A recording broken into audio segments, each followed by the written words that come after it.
Hey everybody, welcome to a new episode of Walk in Faith. We are at NRB in Orlando, Florida, and today is a very exciting day. We're sitting down with Dr. Hormoz Shariat. That's right. You did right. I do my homework on pronunciations. Yeah. I have a hard last name too, Tubiolo and Syracusa, so I know what it's like when people mispronounce my last name. But thank you so much. And we spoke off camera. You're the founder and president of Iran Alive.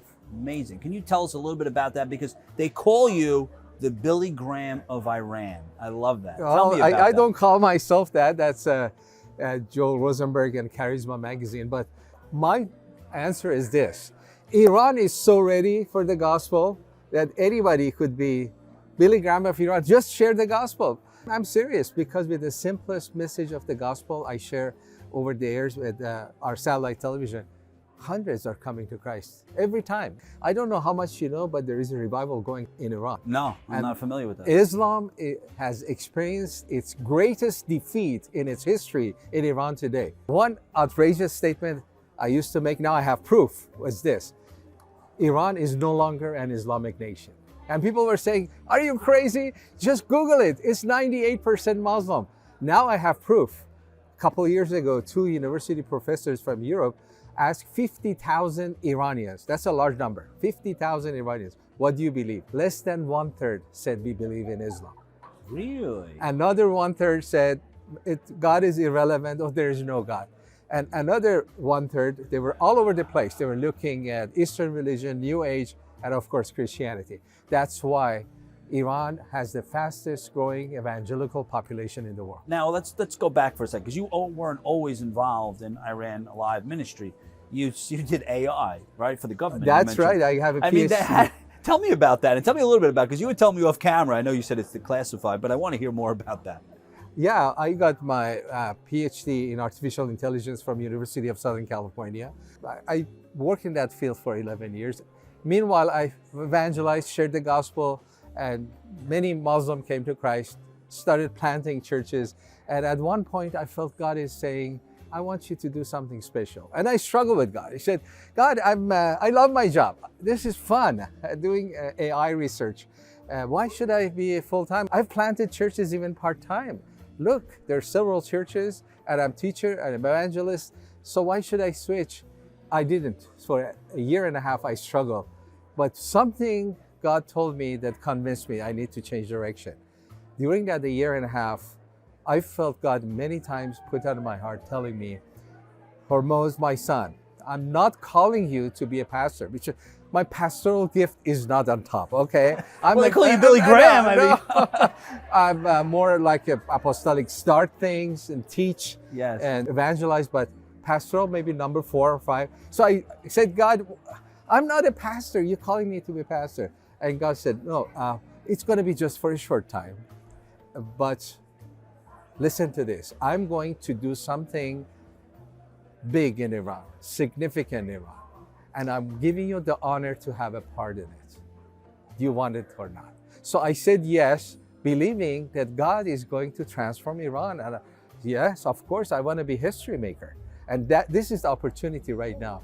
Anybody who joins us and works with us will be a history maker. There is history being made in Iran today. And another outrageous statement. Can I make it? Oh, make it. Yeah, make it. Okay. I love it. I say Iran will be a Christian nation. I see that. Yeah, he said, are you crazy? How could that be? Where did you get that idea? I said, I stole it. Where did you steal it from? I stole it from the Lord in Jeremiah 49:38. Because he says, I will set my throne in Elam, which is today land of Iran. So God has promised that Iran will be a Christian nation, and we are moving in that direction very fast. It's not by faith anymore, it's by sight. Because you talk about like discerning, right? Because it's hard to, we listen to God and then we have to discern if it's really from God. But when you look back in your life and you see how you've planted all these underground churches, Iran Alive Ministries, how many people you're reaching, you see that, like you said, like they're not identifying with Islam as much as they were, say, 10 years ago. So you see that what you've heard from God is coming to pass. It's amazing, right? And I always think about when people don't believe in the power of Christ, or they don't have that relationship. When we look at your life as you play it backwards, right? AI, you have a PhD. To give that all up in a sense for Iran Alive and build this ministry. and to be called the Billy Graham of Iran. I mean, that is powerful. Well, it's all God's grace. Yes, Yeah. exactly. And all these names and all these means come nothing, to but pass. it's Yeah. all about the It's- mission. The It's ministry. all what's lasting is people's souls being saved and His kingdom being established.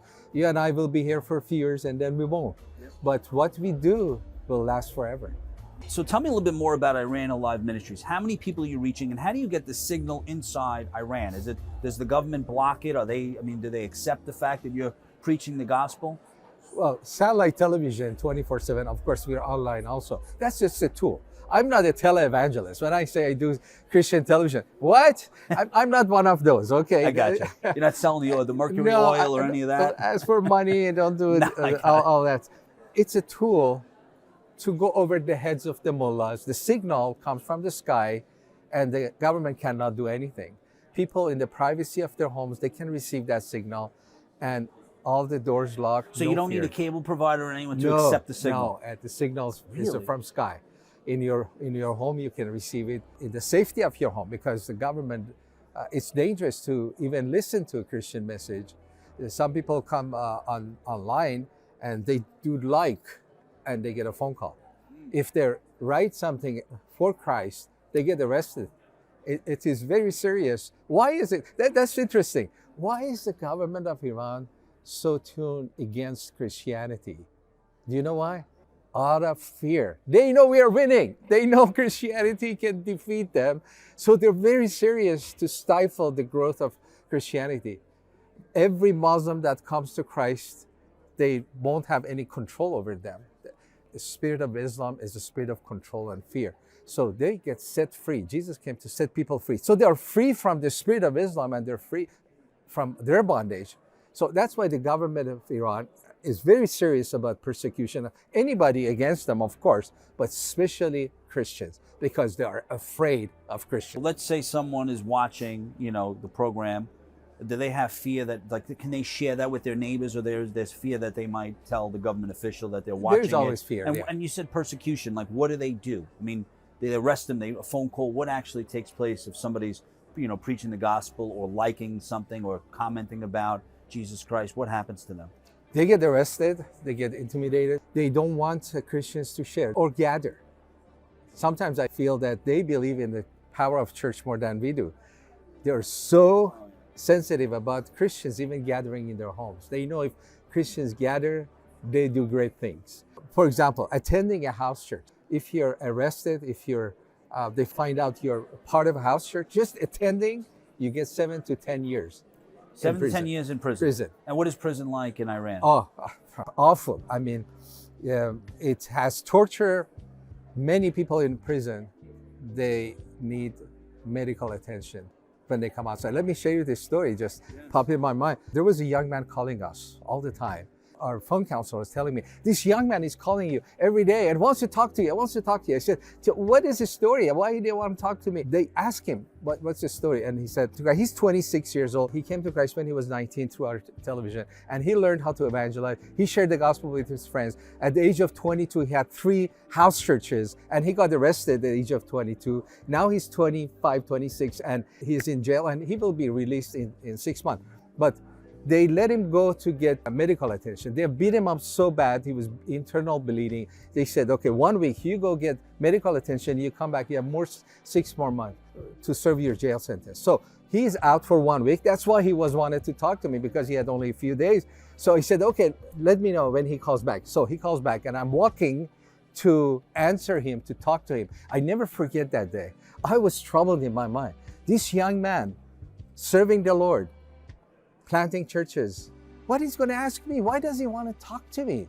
Probably he's going to ask me, where was God? I just served him. If he's loving and he's powerful, why did he allow me to be arrested in the first place?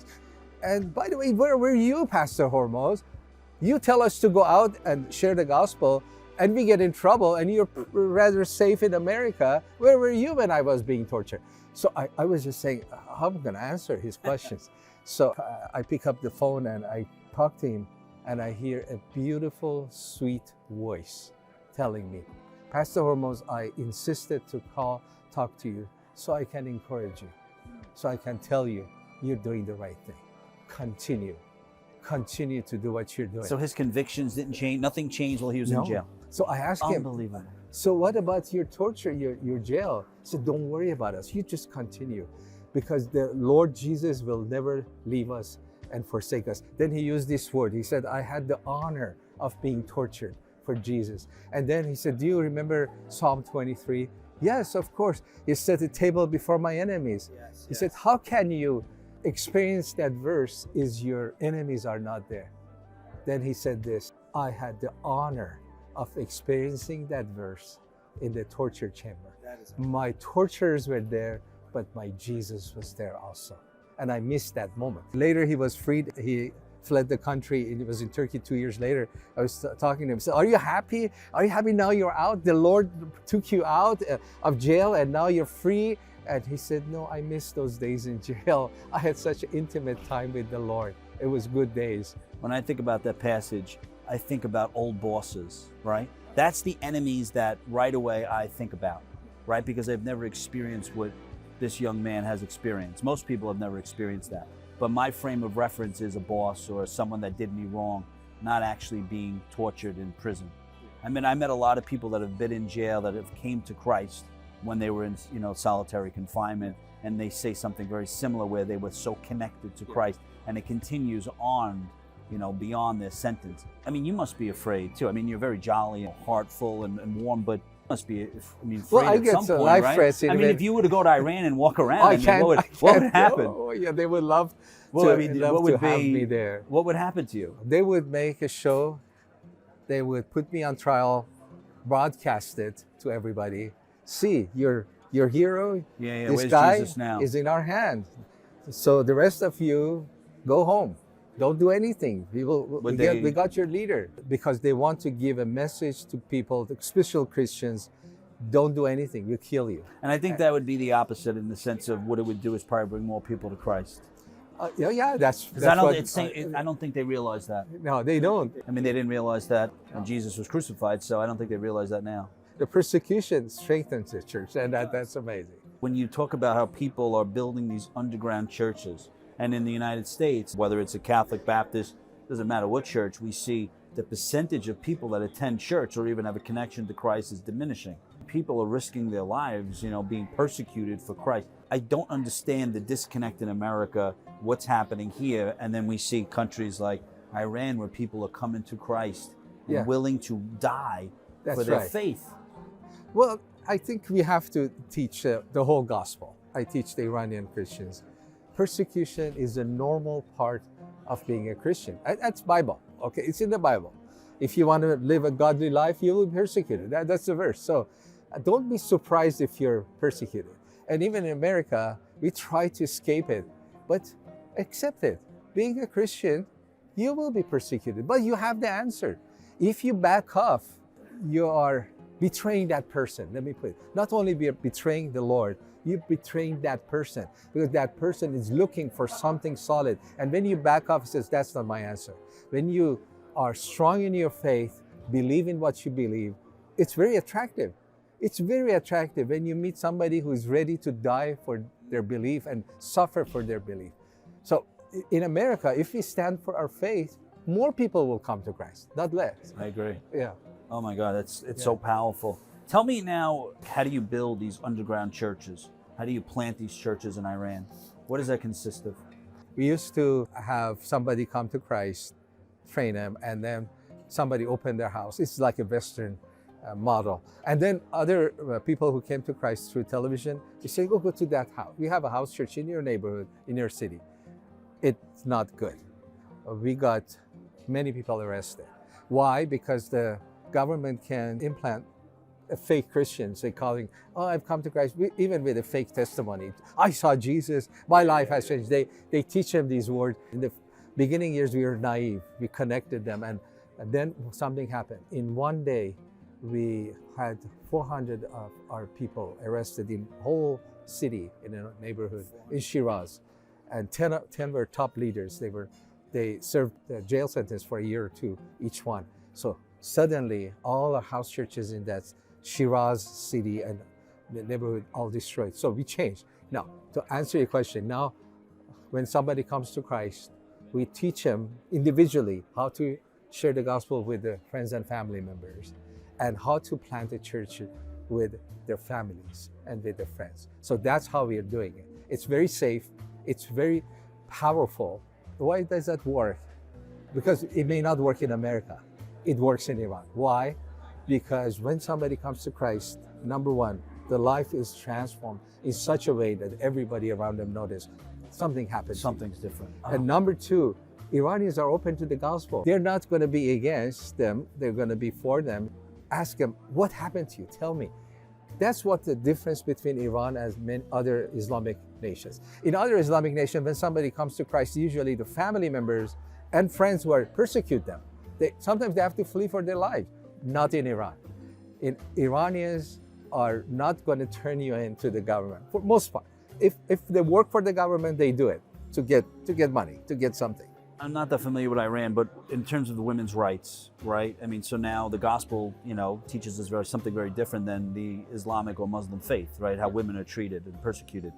What happens when someone comes to Christ, say a female comes to Christ? How do they because they learn the truth, but now they can't transition to, living out the gospel in a country like Iran, right? Where That's right. Women are persecuted. So that's got to be a struggle. I mean, for men, it's a little bit different, but for a woman, how do they, sort of navigate in Iran, knowing that the truth is very different from what they've been taught? A woman coming to Christ in an Islamic nation in Iran is a most dramatic life change for them. Because in Islam, they have no right. They're possessions. They have no value. Suddenly, they are the daughters of the king. Suddenly, Jesus died for them. They understand their value. They had no peace, no joy. And now, internally, they're full of peace, joy, hope. So we teach them, number one, start loving your husband, your children, your neighbors. And through that, many, many times, the husband comes to Christ and the children come to Christ. So a woman's life change will impact everybody around them. And many times the whole family comes to Christ. Sometimes the husband turns against them. Sometimes beats them up, or you're becoming infidel. There's some of that, but even long term, the husband that's abusive, they change. That's why the revolution happening in Iran, the protests on streets, is led by women. It's the only revolution in the history that is led by women. Women are more brave in Iran right now. They go on streets. High school girls go on the streets, and they protest. They get killed, they get raped. They don't care. We want change. So when you come from darkness to light, you appreciate the light.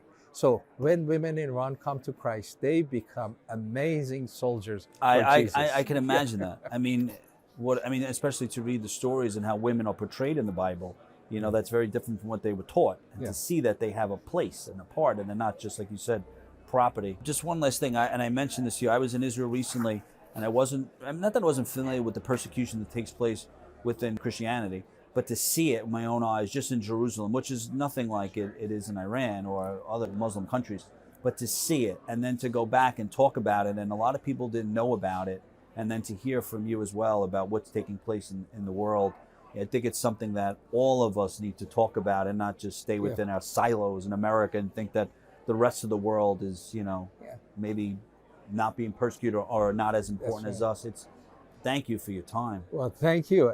Let me add something. You talk about Israel.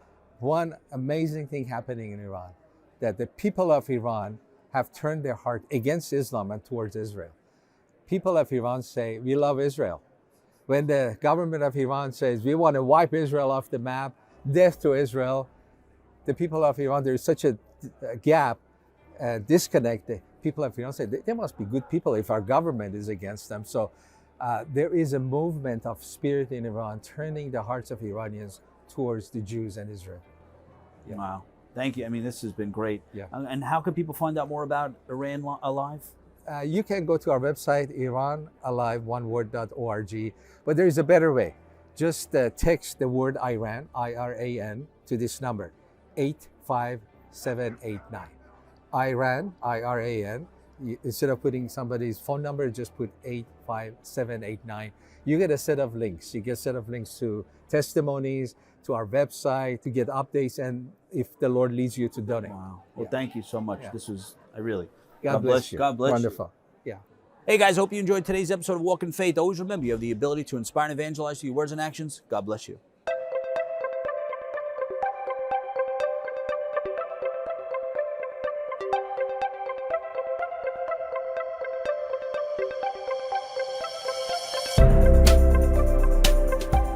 Hey everybody, it's Craig Syracusa. I'm the host of Walk in Faith, and I'm also the executive director of the Emmaus Center.